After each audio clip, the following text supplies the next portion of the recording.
¿Qué tal, gente escalofriante? Sean bienvenidos a Ecos del Más Allá, el lugar donde la historia no solo se lee, sino que se siente en la piel. Hoy vamos a dejar a un lado los fantasmas de la ficción para adentrarnos en algo mucho más aterrador: los fantasmas de la historia. Las historias que les voy a contar a continuación no son solo leyendas, están basadas en hechos históricos documentados y son tan reales que el miedo se pega a la pantalla. Prepárense, porque esto es lo más parecido a una máquina del tiempo hacia el horror.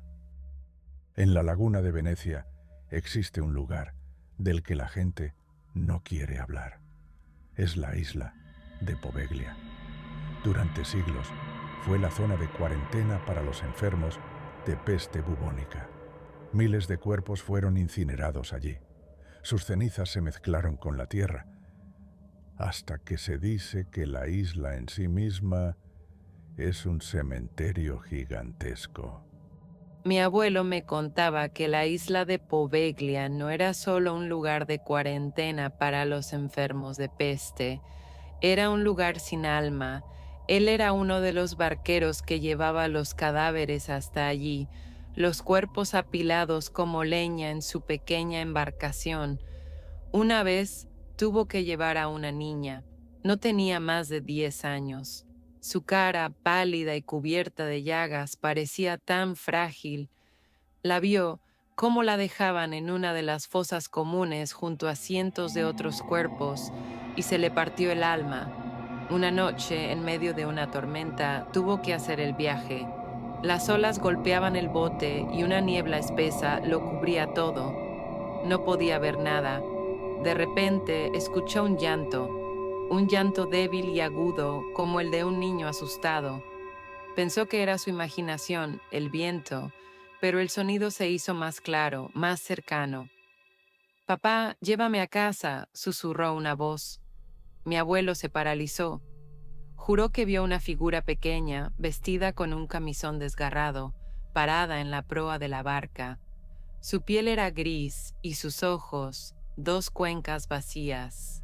El miedo lo hizo remar tan rápido como pudo, sin mirar atrás. Nunca volvió a Poveglia. Dijo que la isla se había quedado con las almas de los que murieron allí y la de aquella niña. La de aquella niña buscaba un último viaje a casa que él le negó. Mi padre era curandero en Londres, durante la Gran Plaga de 1665. No teníamos medicamentos, solo fe y hierbas, y el miedo era tan denso que se podía cortar con un cuchillo. La gente moría en las calles, y los carromatos se llevaban los cuervos sin cesar. Recuerdo que había un circo ambulante que se había quedado atrapado en la ciudad. Sus artistas, con las caras pintadas y vestidos de colores, intentaban hacer reír a la gente para olvidar el horror. Pero era un espectáculo macabro.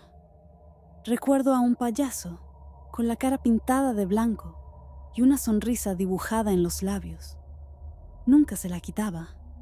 Llevaba una máscara con pico, como los médicos de la peste, pero la suya era una parodia grotesca.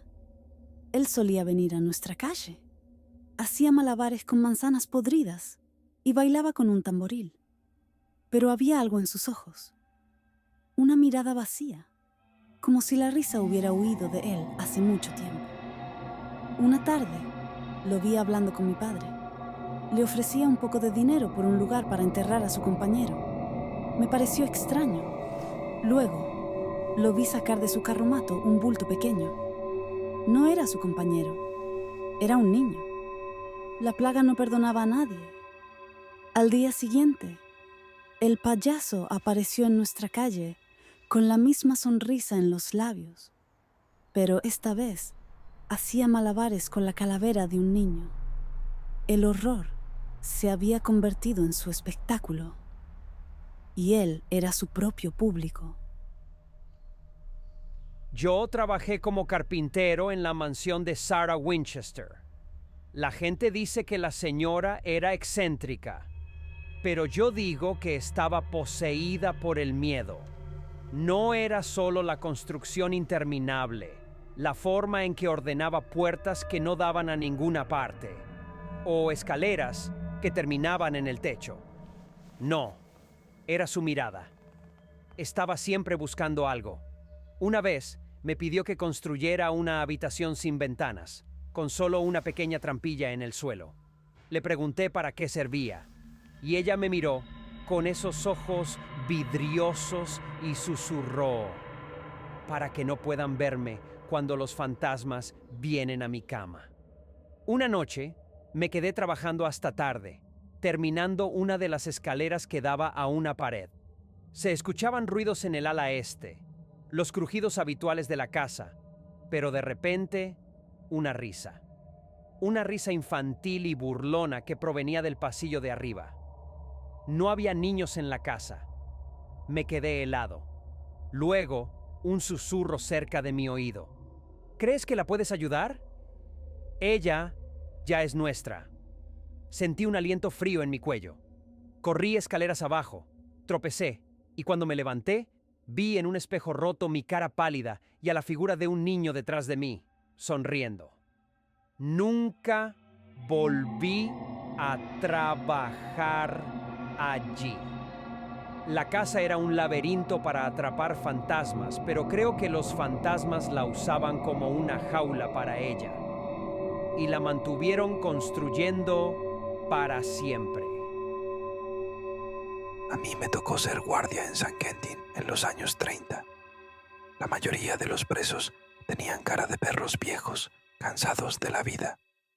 Pero había uno. Lo llamaban el silencioso. Nunca hablaba. Lo trajeron por un crimen atroz. Un asesino en serie que se había cobrado al menos una docena de vidas.